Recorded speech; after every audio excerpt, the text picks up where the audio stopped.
I am Ashma Berree M, Kusin, a fourth-year DVM student at the University of Southern Mindanao. And on this video, I will be discussing 4 different topics that lies on endocrinology in the context of veterinary physiology. So let's start. So our next topic is the effects of angiotensin II.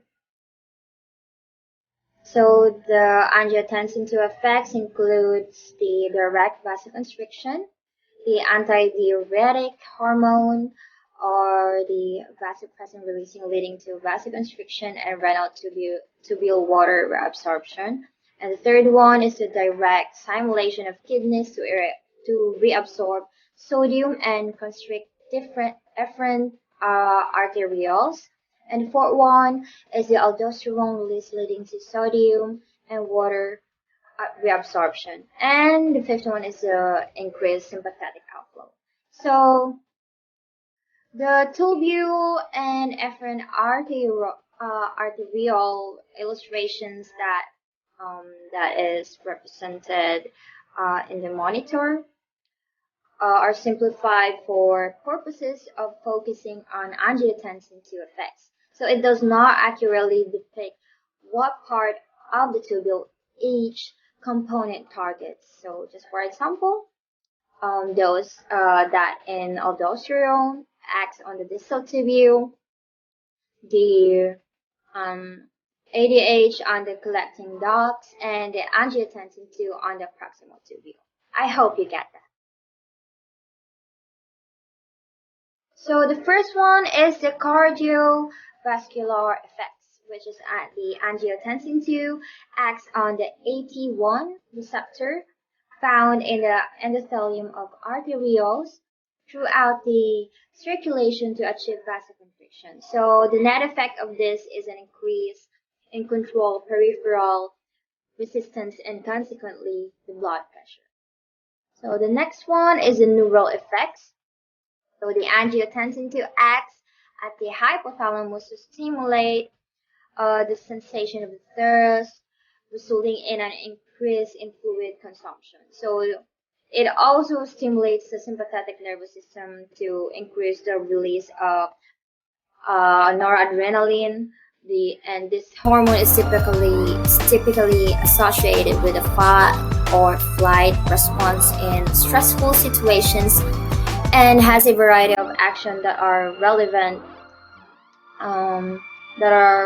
that are relevant in the renin-angiotensin-aldosterone system. So, which are the increase in cardiac output, the vasoconstriction of the arterioles, and the release of renin. Next one is the renal effect. So the angiotensin II acts on the kidneys to produce a variety of effects, including the afferent and efferent arterial constriction and increase of the sodium reabsorption in the proximal convoluted tubule. So you can see in this table, what you can see in this table are the effects and the mechanism, summarized effects and mechanism that was mentioned before.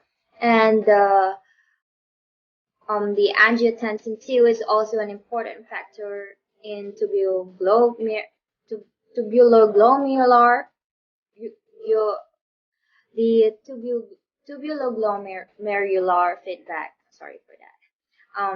Which helps to maintain a stable glomerular filtration rate.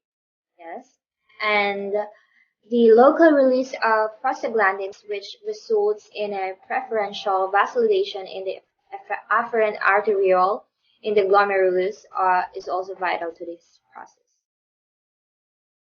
And finally, the aldosterone, which is the angiotensin II, acts on the adrenal cortex to stimulate the release of aldosterone. So the aldosterone is a mineral corticoid, a steroid hormone released from the zona glomerulosa of the adrenal cortex. So this causes the additional sodium to absorb through the epithelial sodium channels to be pumped into the blood by the sodium or the potassium pump. And in exchange, the potassium is moved from the blood into the principal cell of the nephron. So this potassium then exits the cell into the renal tubule to be excreted into the urine. So as a result, it increased the levels of the aldosterone, causing reduced levels of potassium in the blood. So that ends our second topic. Let's go to the next one.